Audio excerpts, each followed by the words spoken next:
executive. In the meantime, you're going to have me and the others as the interim executive to take you up to January.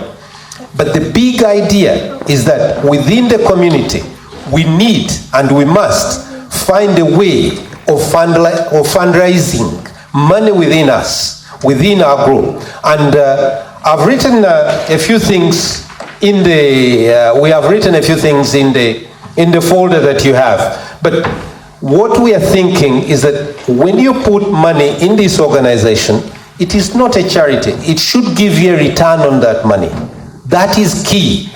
But the money you give to us is the money that will help others. You don't give it to us, you give to the organization. That's a bad way of putting it. You don't give it to us, you invest money in the organization, and the organization invests money in the people we have. For example, I'll give you a quick example.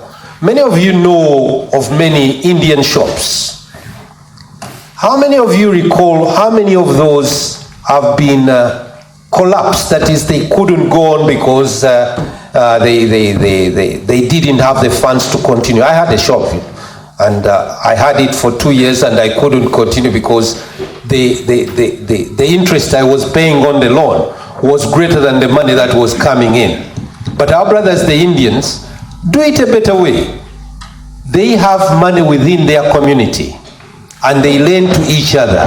And when they do that, what happens is when business is not going very well, nobody is going to say, I need my interest for that month. They say, okay, if you can't pay this month, make sure you pay next month. If you can't pay next month, they give you time so that the stress is not there. Now, one of the things that makes our businesses go broke is that we are stressed of finding how to cope with the interest. Some people are so clever, but when it comes to managing the money, it is not that easy. But can you imagine if we were, say, 100,000 of us, and each one of us just invested 50 pounds as the first share?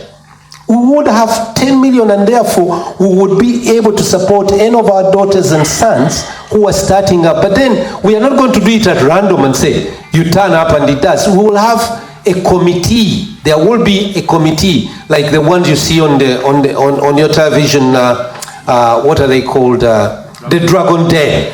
Okay, you will have a Dragon Den, and in front there, they interview the person to see whether the money is going to give us the rewards that we want.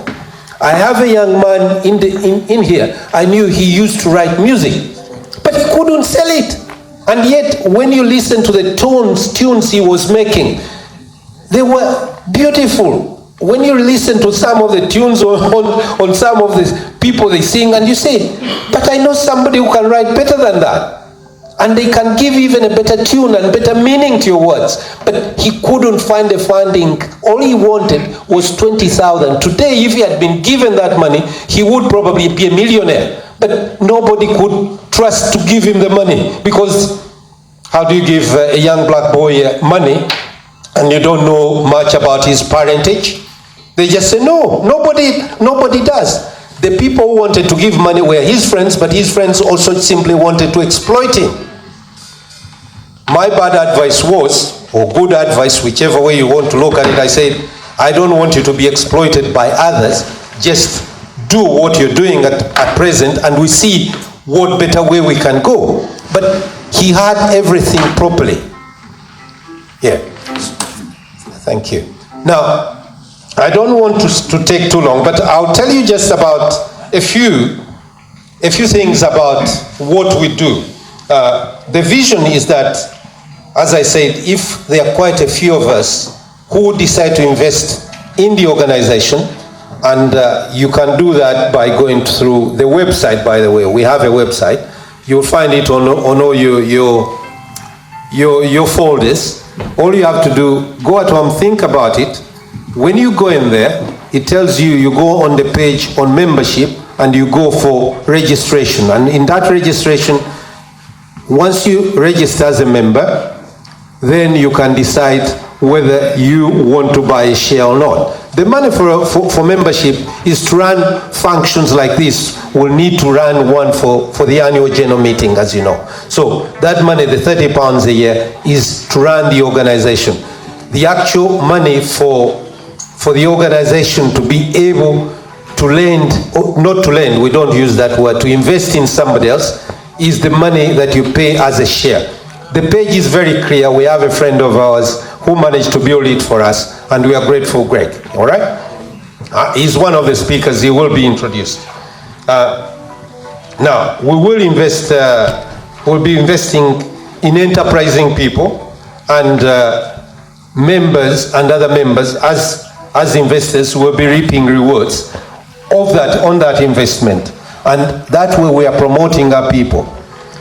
We also know that as competition becomes more fierce for opportunities, inevitably people will look inward to their own interests. This is something you've got to bear in mind. As things become far, far more competitive, nobody is going to lend you money unless you borrow from your own. And I think we are going to provide that platform. Without any economic influence, we and our children will continue to be marginalized. And that is not something we want. And we will even fall further back down the block, down the back of the queue. That we must overcome. It is that for that reason that we badly need the African Cooperative Union and other African organizations, in order to mobilize money within the community. And we do have that money because each one of you, I'm sure, has so far this week spent over £50 with Tesco or Sainsbury or whatever, and that money never comes back. But can you imagine if I had a shop and you were buying from my shop? It means I can give meaningful employment to the people who work for me, and then I also spend the money within the community by buying things. So the money at least rolls within the community, other than being taken by Sainsbury and he goes to one of our islands in the Caribbean and buys a big house down there, plus a yacht to enjoy himself, and we never get any benefits out of it. So what is so special about the African Cooperative Union? You must be all asking. But I'll come back with a few others to explain it. But for myself, it presents a real opportunity if we apply ourselves as a people, not as individuals, but as a people. It will give us, or the African, a platform to invest in an economic vehicle that has the potential to propel our community to a higher stratosphere, eventually with the parity with other communities. Because today, years back, people were laughing at the Chinese this, Chinese that, Chinese this. Now nobody's laughing. They're going to the Chinese man and saying, can you lend us some money? So in turn, we should be able to shape our own future instead of allowing others to dictate what we can and cannot do. And that is key.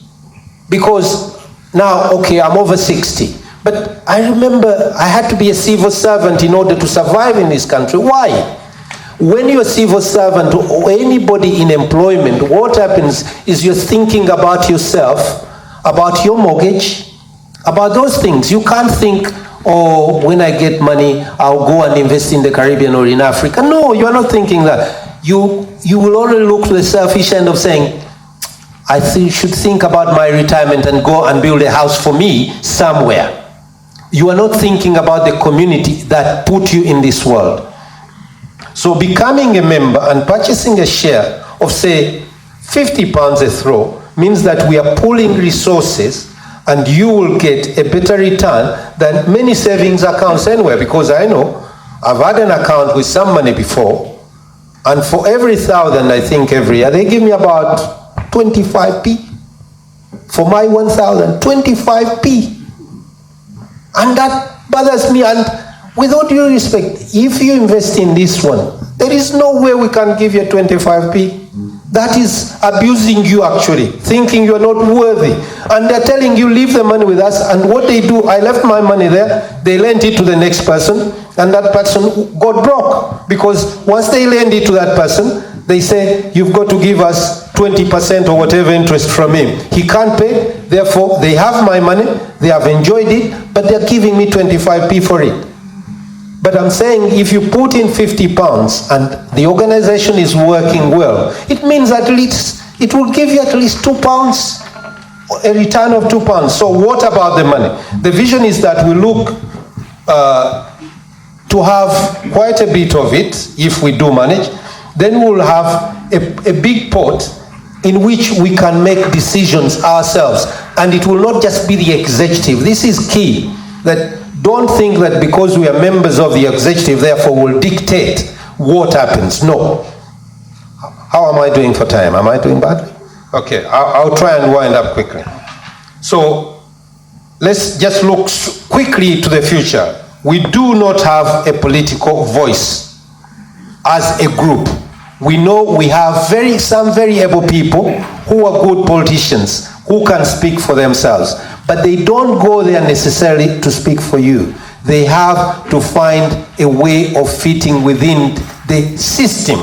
And the system also, as many of them dedicated to us as they are, they cannot simply go on saying what they would want to say, because that would mean they would be thrown out. So they have got to be very clever the way they have got to help us. Many of them don't.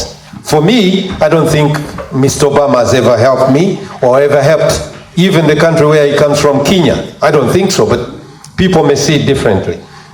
So I'm saying we should have a voice. And for me, I'm ambitious for every African living and those to be born. That's my ambition. I'm not ambitious to go and build myself a big house. I'm ambitious for the African here not able to, who are not able, especially those who have got the potential and cannot help themselves. We need to help them. And plus the African yet to be born. We want to break the psychological thing in their heads that you need to do this in order to achieve. You don't need to be anybody else in order to achieve. You need to be yourself. The constant is that although the thief has stolen much of the fruit, that is, we have a big fruit, you are all big fruits. Although he has stolen much of the fruit, he has not yet stolen the root of that tree. The root of that tree is us, and therefore we will give new fruits to the whole thing. The success of this project will give us a mental and a psychological freedom that we lack, although many people don't think it is affected. A friend of mine was saying to me that the trauma passed on by our parents is still with us. It is still somewhere in us. And that trauma is, if you were colonized or you were enslaved, we may say we are free people, but those people, the grandfathers and the grandmothers, went through hell. And part of it is still with us today. And that is why you hear that all black men can't look after their children. Remember in the slave days, they would not allow you to be a father. All they did is you come, put your seed, and then you're not allowed to talk to the child you have fathered. So where do you take your anger or anything?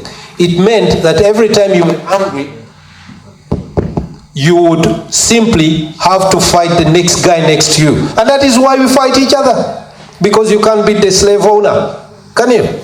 You can't go near the wife. You can't go near the child. So the next thing you do, you are like insects in a bottle. They fight themselves instead of wanting to come out. Each one is kicking the other. And therefore, it is gone up. Okay. The barriers of our people, the barriers that our people face are often not physical today. Most of them are psychological. The impact of the COP should allow our people to see our real capability.